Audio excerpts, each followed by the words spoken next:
Welcome to the Institute.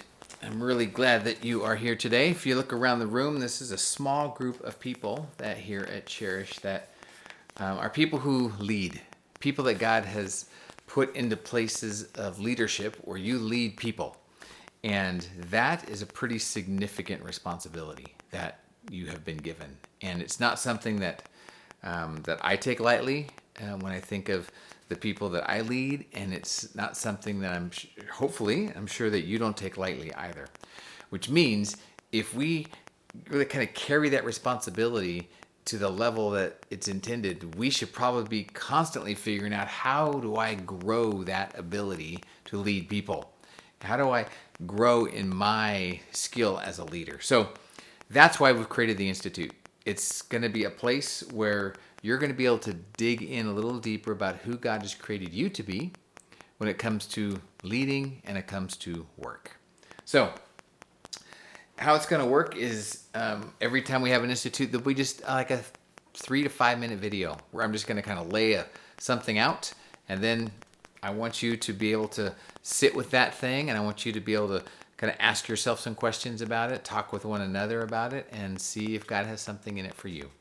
Now, today, what I want to talk about is just this idea around humility, because we have to step into this time, the Institute, with a complete sense of humility.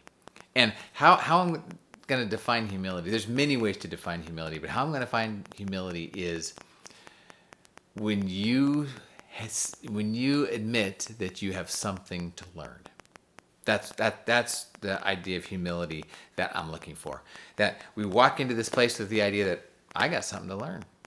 I am not a perfect leader. I do not know everything when it comes to leading people. In fact, the way that I do things, some things may be great, some things might not be. And so I want you, God, to change me into the leader you've called me to be.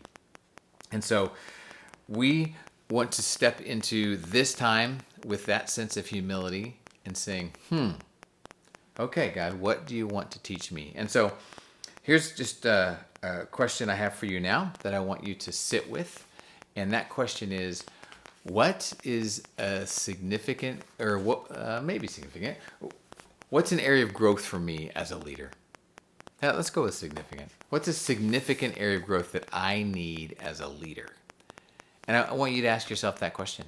And if you can't come up with an answer to that question, then that's a problem, because we all have areas where we need to grow in our leadership. And so I want you to sit with that question. I want you to ask it. For me, and we should have multiple ones. For me, a key area of growth for me is the idea around encouragement and looking for the good things that people are already doing and speak out those things. I feel like I am quick to say, hey, this needs to be fixed, or this needs to be dealt with, or here's an area of growth. But I don't often say, that you did amazing. That was awesome. Let's keep pushing that forward. So that's an area of growth for me. So I'd love for you to just, before you walk out of the room today, I mean, we only got just a few minutes in this room together. I want you to just look around the room and go, hey, this is an area of growth for me. And that you would share that with the people in the room. And then I want you to pray for the day. And then out you go, back to work and leading the people God's called us to lead. All right, thanks. See you later.